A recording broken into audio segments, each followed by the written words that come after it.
Hello, everyone, and welcome back to the Thriving Business Podcast. Good afternoon, Sam. Hi, Kate. How are you this week? Very, very good. Thank you. And you and I thought we can't, let's say, skip over the big hot topic that everyone seems to be talking about or processing at the moment to do with the US election.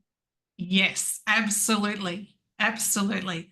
There is so much out there regarding these candidates and the outcome and the impact, not only from Americans, but from a global perspective of what is potentially going to happen come January 15th when Donald Trump steps in for day one. Mhm. Yeah, and he's already made some important cabinet selections, which have been interesting. And yeah, and you and I, neither you or I are politicians and don't aspire to be and don't profess to have any real depth of knowledge in this whole area. But we talked about how, I mean, both you and I stay abreast of the news and so on, but we talked about how, firstly, there's a big misinformation problem out there, and there are now Mm. echo chambers thanks to social media and trying to discern fact from fiction and actually figure out what is the truth. That's a big challenge. Given the news sources we have. But I think the thing we wanted to focus on, you and I, is how this whole process has been a beautiful lesson in marketing and how it both works and doesn't work if you get it wrong or right. So I think that's what we'd like to unpack, because there were quite a few big things that we can translate to marketing and get some important lessons from. Yes, absolutely. And I want to throw out the precursor that we are not for or against anyone. We're not communicating a political opinion here, but we do want to look at it from the outside and see what we can pick up regarding the marketing that was used in this campaign. Yeah, yeah. Yeah, I mean, you and I both have our beliefs and our opinions, but that's not the point of this podcast. No, no, it's not. And I'm sure it will come out as we speak anyway, because it's kind of unavoidable. But I think we do have the advantage as Australians sitting on the outside looking in. We are not so immersed in the day-to-day, stuff going on in America. And so we are able maybe to just provide some outside perspective that might be helpful. And especially I mean, you and I, before we started recording, were like, gosh, there's so many parallels here with marketing that it's actually something really interesting to unpack. Yes, yes, because let's be realistic. It a campaign leading up to election, it's public relations and it's marketing. And those that do it well, I'm going to put it out there and say they're the ones that win. Mm-hmm. And it makes me feel a little sad that regardless of policy, and I know then policy is really important, but if you are not doing the right PR and the right marketing, no matter how good your policies are, the people don't vote for you. That's right. Yeah. Yes. So where to start? um, Well, uh, the first thing I want to talk about is, and this is something that's relevant to all businesses, is about consistency. mm, And political commentators have made comment that regardless of what Donald Trump has been out there saying, he at least has been consistent in it, and at least you know what to expect from him. And that is a very good lesson for all businesses to learn. mm. Yeah, that's right. Consistency, repeating the same message over and over, it becomes truth in someone's head, whether it is factual or not. And as we all know, in Trump's case, he's been fact checked. And I think in the debate alone, he had over 300 factually incorrect statements that he made. So, but if you repeat something often enough, the message gets through, Yes. so we are not condoning that as a marketing tactic by any means, but I think what you're trying to say is the power of consistency in repeating a message over and over, and thinking that because you've done a social post on a topic once before, the message has got through. Mm. Very unlikely, because you've got to, first people need to, it's unlikely that even 10% of your audience saw that post, and you have to just keep repeating messages over and over until they get through. Yes. And there's a real fear from people in marketing, and particularly with social media, because when, if you're a solopreneur and you're creating all of your own social media, yes, to you looking at it as you're creating, you are on repeat and you are probably boring yourself. However, people aren't seeing all of that. And if you're going to establish yourself as any kind of thought leader or expert or guru, whatever label you choose to aspire to, you need to be consistent. And consistency doesn't mean saying exactly the same thing in exactly the same way all the time. It's about being creative and tweaking things and having different approaches to that message. And that's what we've seen from Donald Trump. He hasn't said exactly the same thing over and over, but the message and his thoughts have been clear despite it being presented in different ways. Yeah, exactly. Yeah, the same message essence is there. He's just done it creatively in different ways. Yeah. Creative. I'm sorry. I know. I'm going to have a little bit of laugh there. We won't go into that, but creative, that's a good word for it. I know. We're being very politically correct today, aren't we? So, yeah, I'd like to step it back, and because I believe, where you and I talked about this briefly, I think everyone in our audience by now knows of Simon Sinek and, his golden circle, which to me is the key of powerful marketing. Basically, his based on his book, Start With Why, the inner part of the brain, which is that intuitive gut response part of us that has no language, we respond to that. And that's sort of a frequency. We don't know why we're responding to it. We just are instinctively. And that's the why. That's where you can articulate why, what you stand for and why you exist. Yes. And that's the part that Trump got right at some intuitive level, even though he comes, what's the expression? He was born with a silver spoon in his mouth. He was given a, multi-million-dollar loan by his dad, which apparently he then squandered, but somehow kept, building an empire. And I think he's been bankrupt 3 times. I don't know the facts, but, that's another myth that's out there, that he's a very successful businessman. Whereas if you actually look at his business records, and now he's up for 34 counts of fraud, tax fraud in New York and so on. But there's a perception out there that he's a very good businessman. And so typically, being a rich businessman, you wouldn't resonate with the working class, right? Because correct. To the average working class American, someone like him would normally be, repulsive, or they represent everything you don't have and probably can't have. But because he came in and basically said, yeah, I'm a rich businessman, but I hate the system. The system is corrupt, and the system is what is making your lives hell at the moment, you working class Americans. And it's the system that we need to blow up, and it's not serving anyone. And I reckon that's the core message that all the working class people are like, yes, screw the establishment. It's not working for us. It's never worked for us. We're still living paycheck to paycheck. Yes. And if you come in and blow up that system, it's going to be, brilliant. Yes. Right? Yes. That is a brilliant message, because he has connected in a way that has really resonated with people. Mm-hmm.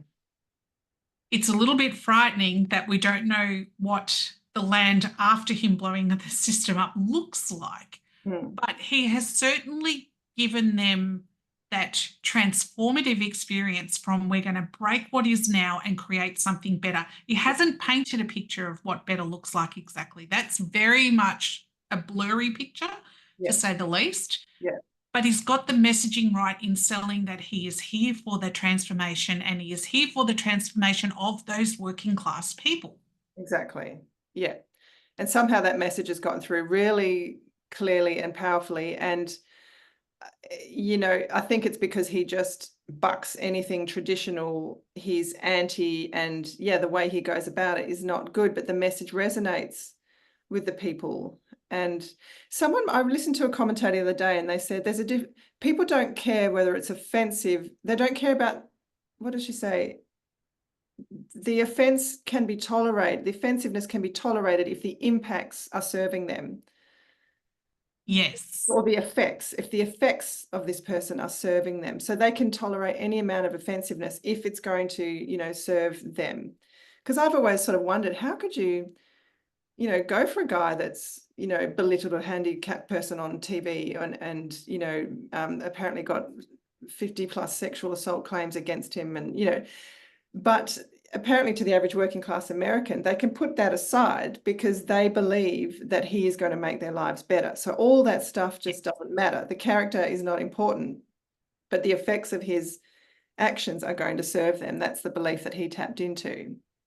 Correct. And that's where, unfortunately, the Democrats didn't do that well. That's They right. just didn't. And I even saw on social media the other day, there was a video that was put together of a series of appearances that Kamala Harris made. And her message was also consistent, but she was berated because she didn't tweak her message. She was saying exactly the same thing at every event. And that was a mistake as well on her behalf. Because She wasn't considering the audience that she was in front of. And they didn't read the room, did they? They weren't realizing if they twisted the message and tweaked it and made it better, it probably would have resonated. Whereas, you look at Donald Trump, and like we said, he was saying the same thing, even though it was tweaked a little bit and it came out differently each time, he was still saying the same thing. Kamala was going word for word and it wasn't landing. Yeah, and I think a couple of the opportunities she missed were, on several occasions she was asked, what are you going to do differently to Biden? And her answer was nothing. I'm going, his policies are strong and they're good, and I'm going to continue those. And that's not what people were wanting to hear, because they wanted change. Even though there is, there's this misconception, people saying that my life was better under Trump.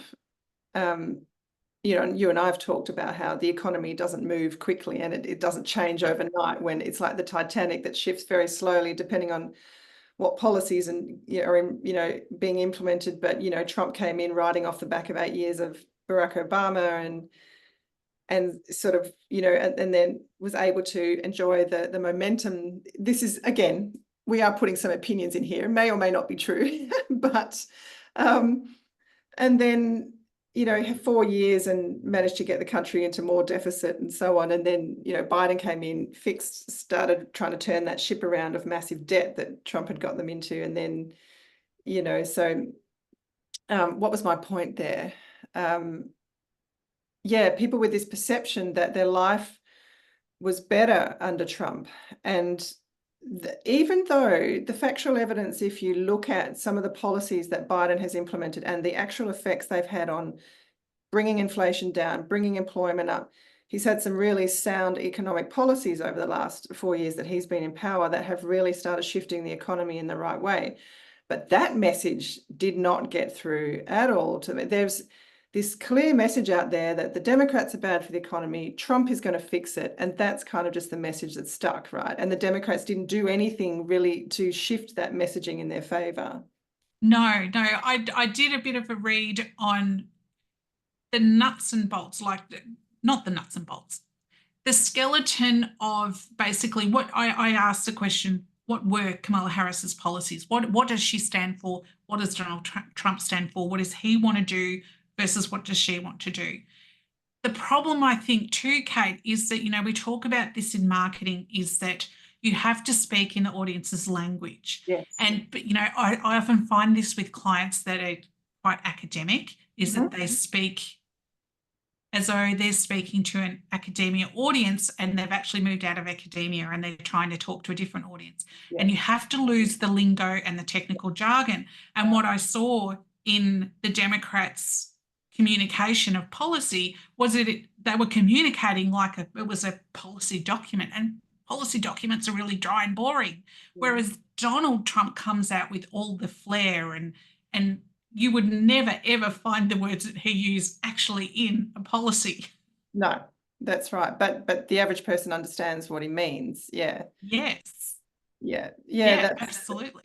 yeah, don't we always say you've got a marketing, and I agree. So many of my clients, I know exactly what you mean, especially if they are academically trained or some sort of technical profession where they struggle. And I'm always saying to them, I know it probably seems really basic to you, but you need to pitch your language as if you're speaking to a 10-year-old. You need to explain Yes. your concepts as if you're trying to help a 10-year-old understand them. And they find that offensive sometimes, like, oh, but my work's so much more, involved than that. I'm like, it doesn't matter. Unless you can chunk it down and make it easy enough for a 10-year-old to understand, the average adult is not going to understand it.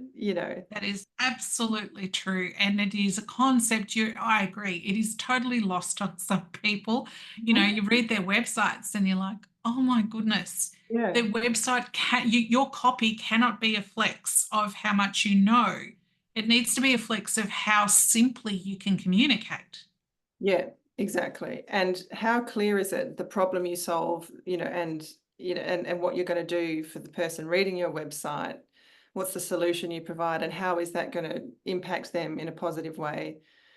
Yeah, that's the Yeah. trick of marketing, isn't it? And Yes. yeah, and Can I ask you a question, Kate? Hmm. Because I'm going to confess, I don't even know the answer to this question. Do you know what Kamala Harris's tagline was for her campaign? We're not going back. See, I didn't even know that, but Oh, I feel like I could guarantee that most people would know what Donald Trump's tagline is. oh yeah, MAGA. Yeah, make America great again. Yeah. Yeah. Again, marketing. Yeah. The fact that we do, I don't think I'm extraordinarily, you know, I don't think I'm an exception to the rule in that I don't know what her tagline is. No. It's not that I'm a particular follower of either party. I like to think that I have, I like to look at both sides, Mm. but it's just the absenteeism of this language and the message and the copy. And I think a part of that's because she only had 4 months to campaign and get that message across, whereas MAGA's been Yeah, around since 2016 now, isn't it? correct. Yeah, but that's a part of the problem, which again just goes to that consistency of brand over time. It really, embeds itself.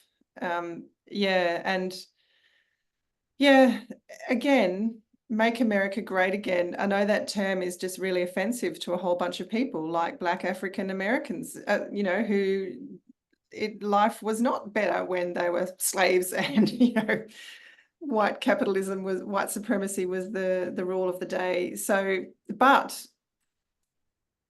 but again, that didn't matter because he got the highest proportion of black votes this time. So Yes, even the average, previously it was sort of, black and colored people vote for Democrats. Not the case this time. It's like the entire pendulum swung towards the right, which is basically, how do I pay my bills? How do I have a better lifestyle? Yeah, and the Democrats represent an elitist system that only serves, the educated, and the Republicans serve the working class. That's the message that got across. It's not actually true. And the number of Democrats I've heard talking about but that's not the case. The Democrats stand for the middle class and all our policies are about helping the middle class. And it's like, yeah, but that message didn't get across.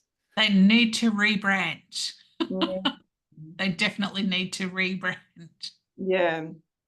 So yeah, I think tapping into that why is really important. So the why the Republican Party existed was to help the middle class man get ahead, is the sort of, you know, Correct. we exist because the middle class man needs change in this country, is sort of the message, wasn't it? Yeah. Yes. Or the working class. Yeah. And that Democrats message, I don't really know what it was. We're not going back. So I guess they were saying we're not going back because under Trump it wasn't good, but that's not what the people believe. So that tagline only resonated with those who believe what they believe. It didn't resonate with the whole population, which is what Simon Sinek says you've got to get a message that resonates with it. So they basically didn't understand the why of the mass of America, did they? Like they didn't get. No, no. And when Simon says, you know, that people will work with you, you know, like the marketing needs to be around, people will resonate when you communicate what you believe and they have the same belief system.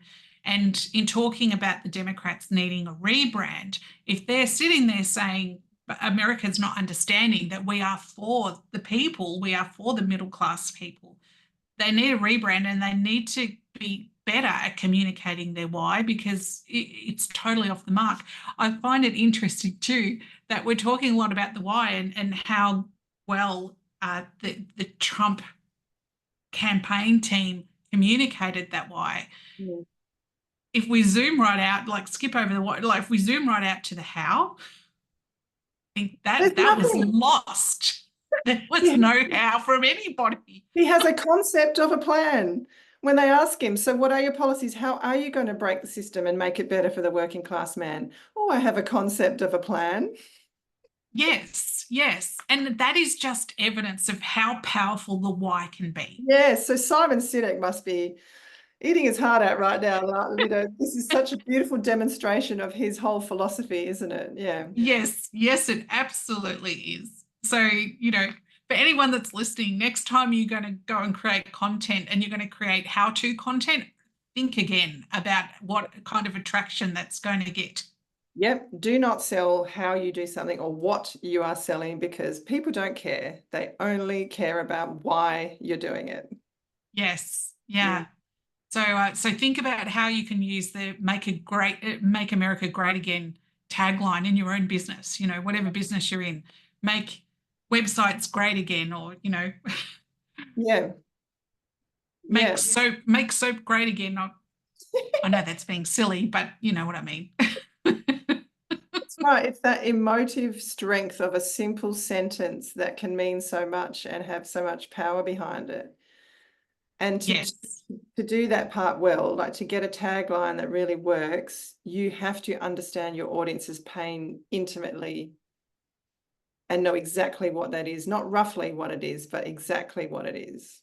yes. And I don't think most people truly know that. They don't. No, I mean, yeah.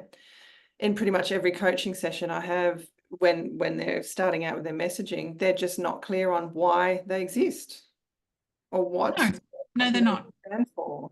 Mm. Yes, and the evidence is there if you know where to look. Yeah.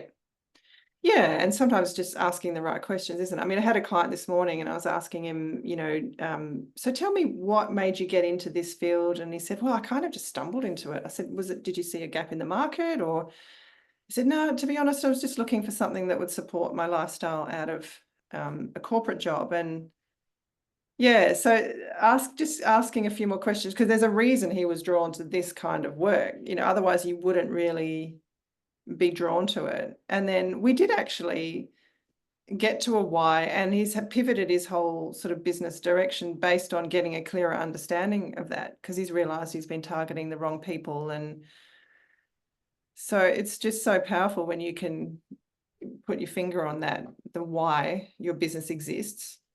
Yes, absolutely. Mm. Yes, and why I see all too often where, you know, I know that understanding your why is incorporated in a lot of coaching programs out there. I don't think that a lot of those programs do a very good job of pushing people to really understand their why. Yeah, yeah, that's right. And I think you and I over the years, because this was so integral to what we used to teach, we've got methods and ways of pushing people to get to the why, because quite often they'll come up with a statement, but it's quite superficial and it's not the why beneath the why, or the why beneath the why beneath the why. You know, yeah. Yes. Yeah, and look, it takes work to Mm. dig that up. And Yeah. it's work that a lot of people aren't willing to do. Mm. Yeah, but so essential. Yeah, I mean, as you know, It is. a lot of what I do is help clients remessage websites, and it's amazing the number of websites that come to me and they're just selling the what and the how. And Yes. and then wondering why they're not converting or getting traction. Yeah. So That's right. aside from consistency and understanding your why, I mean, and I know, you know, publicity is one of those things, isn't it? I know Trump's philosophy has always been, I don't care if it's bad publicity, it's publicity, which keeps people talking about me, which keeps me relevant and important. And, you know, not saying I agree with that, but that's the motto of PR, isn't it? It's like all publicity is good publicity, except when it's reputationally damaging. But Yes, but he seems to have transcended that. he has.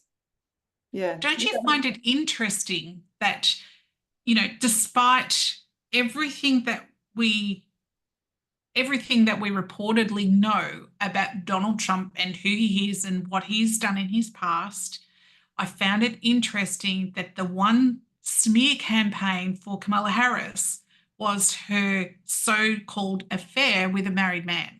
I know. And Trump's in court and, you know, for a $2,000 hush money payment to a porn star to suppress a story, you know, while he was married to Melania. There's just not even comparison, between the two. But it's okay that Trump does that.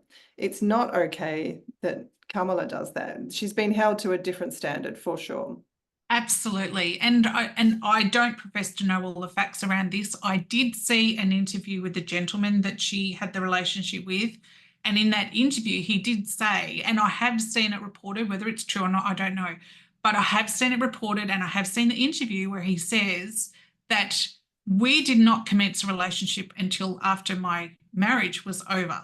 Yeah. So he's come out and said these reports that she was having an affair with a married man are wrong. Yeah. But it's interesting, again, what did the people really want to believe about her? Yeah. Yeah, I mean, there's so much disgusting stuff about Trump that you could bring up. You know, the 34 sexual assault claims that have actually gone through court and have substantial evidence there. There's the Eugene Carroll case that, you know, he raped her in a department store in New York, which he's been found guilty of. There's all the tax fraud stuff in New York, which he's absolutely guilty of, been found guilty of. There's the January 6th insurrection that he's been found. There's the storage of classified documents at Mar-a-Lago, where he's been charged with counts of, you know, taking classified documents, which comes with a massive fine and possible criminal sentence. You know, like it goes on, and not to mention the porn star payments and the, you know, and the grab them by the pussy and all that stuff. He gets a pass, on, because he's tapped into this belief that he's going to make life better for the common person. Yes, yes. I even saw the other day a clip, again on social media, who knows if it's true, but I can't even remember who it was that was saying, but it was somebody that was part of Trump's team was saying, basically in an interview, saying that the New York Attorney General better pull her head in and not follow through with these charges of these tax fraud in New York. Yep. And I was like, isn't that interesting? Like, are the American people going to allow this? I think so, just as they've let him get off all the other stuff that he's been charged with and the drops, and they've dropped it. And yeah, it's now that he's got immunity as president, all of that stuff is most likely just going to go away. Interesting. Yeah, whereas the rest of the people around the world are like, how can a convicted felon even sit for presidency? Like, how is that even possible? I mean, you know, when you go for an average job, your criminal record, you have to show your criminal record. And if you have a criminal record, you don't get a chance. But hasn't he actually defied all logic? Because traditionally, we're always scrutinizing politicians and trying to hold them to such a high moral code. And Donald Trump has totally smashed that pedestal that we have traditionally put up for politicians. Yeah. Well, I mean, you and I grew up in the 80s or 90s when Bill Clinton was getting impeached for having an affair with his personal assistant. Yeah. Monica Lewinsky trials. And how times have changed. Yes. I mean, he was thrown out of office for that. and yet now you have someone that's doing 100 times worse, and it's fine. Yes. And I'm going to throw in there, we are a bit political today. I'm going to throw in there the report on the news just the other day about the amount of sexual harassment complaints there have been in our own government here in Australia. Oh, absolutely. Yep. That's a whole other can of worms, which is pretty disgusting. Yeah. And here in Australia, thank goodness, we are still fighting to uphold that moral code. Mm-hmm. I don't think that people have to be perfect, but I think there needs to be boundaries around the behaviour that we'll accept for people who are putting themselves in a public forum Yeah. in leadership roles. Yeah. If you're representing your country as a public servant, you can't be having orgies in Parliament House, for example, which is apparently something that was quite run of the mill, you know. No. Yeah. And I look, rightly or wrongly, Kate, it's not, I don't feel it's my business to pass judgment on what people do consensually behind closed doors in their own homes, right? Yeah, So go do you. If that's the way you want to play, absolutely do it. Yeah. Don't do it in Parliament House. And don't do it on taxpayer money, which, you know, no. Yeah. Absolutely not. Yeah. I know that's just gross and disrespectful. Yeah. It is. It is. I agree. People are free to do whatever they want, wherever they want, but just not, you know, it's kind of sacred places which are about representing the people and, you know, yeah. Yes. And the sheer number of complaints that there have been is absolutely appalling. And, you know, and that could take us down a pathway of, you know, the way women are treated generally, but let's swing it back to marketing. Yeah. Misogyny in Australian politics, that's a whole other podcast. Yeah. Yeah, but it's interesting, you know, I did hear a lot about just on marketing messaging and so on, and people thinking that they're putting the right message out there. You know, the whole woke thing in America about transgender children, and I think the Democrats thought that, and abortion even, like that was another classic example of, I think, of where Democrats got their messaging completely wrong, and Republicans jumped on that and made it about, you know, they're baby killers, and which was not it at all. The Democrats were about freedom of choice for women. It's a discussion between them and their doctor, and, you know, and yeah, and they're not. And this whole pro-life term, you know, oh, when the Republicans say I'm pro-life, you know, I don't care what happens to the baby after they're born and whether they get adequate childcare or support, but as long as you don't kill the baby before, you know, pro-life, you know, so the Republicans will say, well, I can't vote Democrat because I'm pro-life, but the Democrats aren't saying they're about killing babies. They're saying there are specific cases where an abortion is the right thing to do for a mother, and, you know, and for a woman and her family. And there should be the freedom of choice to make that choice for yourself with your doctor without having a state tell you what you can and can't do with your own body. You know, so that whole message got completely lost. Basically, it became the Democrats want to kill babies and Republicans are anti that. And of course, you know, nobody wants to kill babies, right? So, no. But that's how the message got out and got completely misconstrued. And so that's what I heard from a lot of Latinos that voted. They're like, well, there's no way we can vote Democrat if they're about abortion, because it's against their Catholic religion, right? Yes. So, and that's sort of, and as you're sitting there talking about it, I'm thinking about, you know, the so-called separation of church and state, and yet religion plays such a big part of these policies and these decisions that are made in court. It's not a separation of church and state, because the religious beliefs are definitely influencing this particular issue. Yeah. Yeah, and I think that was just a classic area of where the messaging came out so wrong from the Democrat side of the party. And also the fact that they, you know, that they weren't ever promoting children getting sex changes at school. Like, that just was not even part of their vocabulary.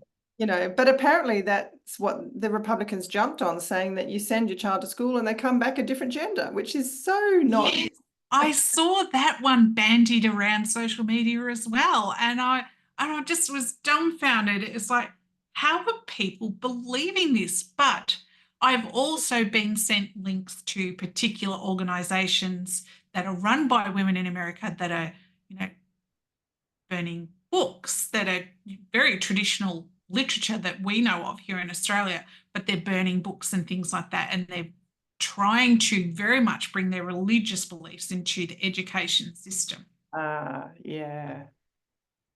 So, yes, and the whole abortion debate frustrates me in that it is so black and white, and in the middle lies the women that require a termination for very serious medical reasons. Mm-hmm. And there's been lots of stories coming out of America in the States where they've passed these strict abortion laws of women dying or going through horrific situations of having to give birth to a fetus that's, you know, not Yes. viable. And just some of this, yeah, it's Yes. so, but again, it was it's a messaging problem. The messaging was just done well by some people and not by others. And, you know, the misinformation and the distortion of facts and the distortion of, you know, that was a classic information of where that propaganda was by the right was not based on factual information, and yet they really managed to, what's the word? I can't think of the word, but really take advantage of that, you know, that yeah, that sort of lack of information, I think, and really twist it in a way that became believable. And so, you know, and I think we've talked about this before, the challenges of misinformation, but it's a real problem. And that's actually what I saw one politician say, came out and said, we actually are in a situation now of extreme misinformation where the average person is just incredibly misinformed. Yes, yes. And as you've said many times today already, that the misinformation is so easily perpetuated and amplified in this world in which we operate online with social media and things like that. There is one other thing. We've all been subject to those wretched, you know, like we have had our inboxes spammed for quite a number of years now. And I know that there are legal protections. It still happens. Then we moved into the era of our phones being spammed with SMS marketing. So, not that this is marketing, but let's talk about SMS and the message that went out to African American students and, you know, people that worked in universities and colleges about getting ready to be picked up to go back and work in the cotton fields. I can't remember the exact SMS, but somebody thought it was okay to send that out to a lot of people. Wow, I missed that part. Really? It's very, very bad. God. And this is based on, you know, look out, because now that we've got in. Yeah. Oh, so was it authorities work to find the source of racist texts sent to Black people nationwide? Is it that? Yes. Wow. Oh my gosh. Yes. Referencing slavery and telling them they were selected to pick cotton at the nearest plantation. What? Yes, yes, because this is the perception of Donald Trump's making America great again, as you said, going back to the years where this was their life. Yeah. Great again for who? Yeah, exactly. Not yeah. And that must be particularly offensive to the Blacks that voted for Trump, you know, which so many of them did. And yeah, I can see they're saying here, Donald Trump's come out and said our campaign has absolutely nothing to do with these text messages, but he doesn't realize that he's created the environment in which people think it's okay to say that stuff. Correct. And that's the Yes. problem. He's given people permission to say stuff like that. Yes. And there's no Yes. consequences. You know, if you go out and talk like that and be extremely offensive to half the population, that's fine. No consequences. Yes.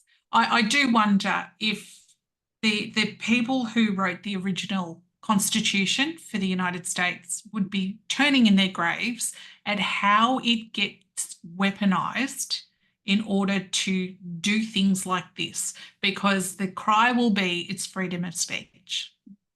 I'm guessing. Yeah. Oh, that's disgusting. And I mean, they even address them by name. So obviously, I'm just reading the article. They obviously got hold of someone's list Bought a list from someone. and sent out these races. So, hi, Tamara, you know, you're going to be picked up and taken to the, oh, it's just disgusting. Taken to the plantation, get ready to pick cotton. I mean, it's absolutely abhorrent that someone would do that. And that's not freedom of speech. That's hate speech. And that's just flat out racism. And, you know, that is not making America. We see that, but, you know, let's be realistic. In Trump's world, when he comes in and he's putting his judges in the courts and these people go before one of those judges, which way will this lean? Yeah, I can see they're saying whoever is responsible for this did some real research, not putting together the target list, but also crafting a message that had information that made it seem real. It's awful. Oh, yeah, children and college students targeted. Yes. Oh. Yeah, I mean, the emotional and psychological impact they're talking, yeah, that's just awful. Oh my goodness. So, yeah, so one kid was told that he was chosen to be part of Group B to go pick cotton at a certain plantation. He'll be picked up by a black van and to be ready by 6 p.m. A lot of his Hispanic friends also got the message. They were getting different messages and worded a little differently. Wow. That's the power of the technology we have, and that is how awful people can manipulate the technologies we have. Yep, that's actually disturbing on a lot of fronts, isn't it? Firstly, that we now live in a culture where people think that they have permission to do that. Secondly, yeah, that technology can be manipulated and oh, it just makes me feel sick to my stomach that this is the world we're in now, where it's disgusting. A lot of the things that we talked about today, you know, my personal views about a lot of it, it's really, it goes against everything that I believe, a lot of this stuff. It really does. That's right. Yeah, I know. And because of his unpredictable nature, we have no idea where it's going, but he's starting to implement some pretty, you know, or appoint some pretty right-wing people to his staff.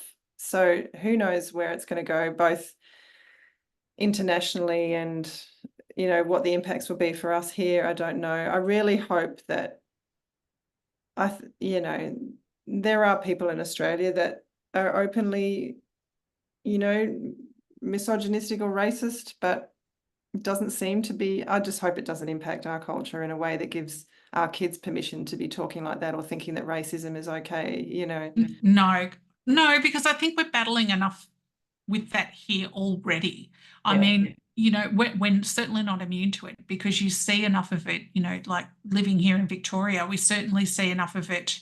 I don't know how much of it gets over to Perth News for you, Kate, but every time there's an AFL player who is up at the tribunal for a racial slur or things like that, and I'm like, in this day and age, you've got to check yourself. And not only that, but in this day and age, the fact that we're still trying to weed out this behaviour from our society. Yeah. There's nothing great about that, is there? Nothing at all. Nothing at all. Well, that's a bit of a bummer that we, have to end on that note. But Oh, we should talk about something. What's the good part of it? What's the good part of all I don't this? know, Sam, what's the upside here? Well, the upside is, everything that we can learn about the right and wrong way to market and the importance of your message. Yeah. And also, yeah, that's been really interesting. But I was actually scared that if the Democrats got in, what the repercussions would be from the angry people that, because there's obviously so many of them, half the country did not want the Democrats to get back in. So I was thinking, oh, it's going to be another insurrection. There'll be riots, maybe civil war. Yes, And yes, so maybe the only positive is that now these people have a chance to get it out of their system and see that maybe their lives are or are not going to be better under this, type of government, and that we all then learn from it and move on afterwards. But it feels like it's an ugly blip that America has to go through, and potentially the world, in order to get some new level of understanding or something. I don't know. I don't know. Did you see the movie Civil War that came out last year or earlier this year?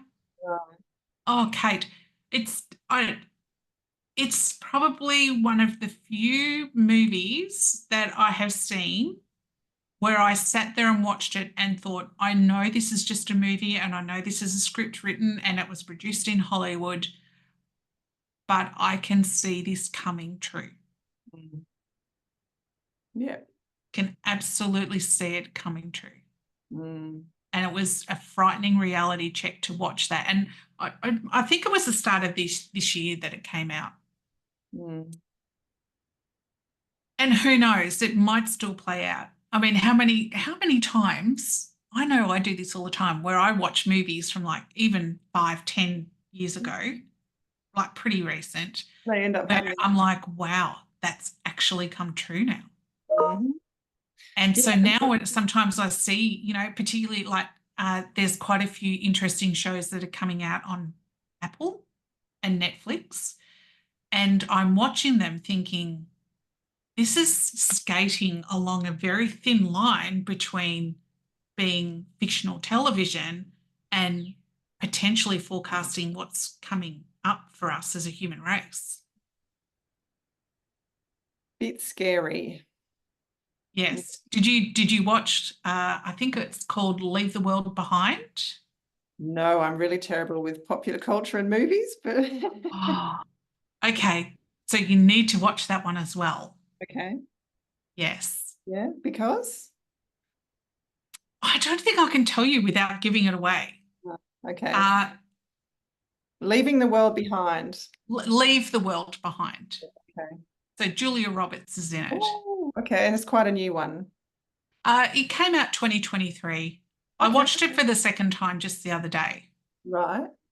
So, but it's very interesting that this introduced us to a new concept of a different way in which countries can invoke war without having to press a button, send in troops, deploy drones. I mean, there was an element of, something else in the movie, but there was a concept that was discussed in this movie. And again, it was one of those moments where I was like, oh my God, how they're talking about this and how it will play out with human nature. Not unreasonable. Hmm. Well, watch this space, isn't it? Meanwhile, It is. you and I have to go and do our, daily, We have to go back to being mums now. moms and business ladies. So, I mean, this is really off topic for our typical podcast, but the parallels to marketing I find have been really interesting, and hopefully, our audience has gotten something useful out of how important that messaging is, and how to do it well, and and where it can fall Yes. from. Mm. Yeah. And look, it is a little bit off, a little bit left of center for us, Kate. But, like I know for me, given that I work with so many US clients, It does. And they talk about the political effects on their businesses that I'm trying to help with. And, you know, there is potential for global fallout with economies and things like that. So butterfly effect says that, you know, we're sitting in our own little corner of the world, but it's going to affect us somehow or another.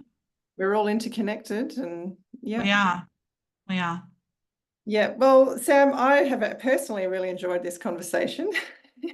Yes, it's interesting and it's such a juicy topic. You know, I know. let's just give kudos to Donald Trump for certainly giving us a lot of things to talk about. Yeah, if there ever was a disruptor, he is it. And Yes. he did make the biggest political comeback of modern history. So yes, he needs to Correct. get kudos for that, that's for sure. Yes. So I am keen to see what happens, good or bad. I'm keen to see what happens and what he does with his 4 years. Fingers crossed. It's Hopefully he doesn't tear us all down. Hopefully it works out yeah, for the good. that's right. For the good of the realm, let's hope. Yeah. Thank you, Sam, and bye for now, everyone. We will be back in 2 weeks. See you later. Bye-bye.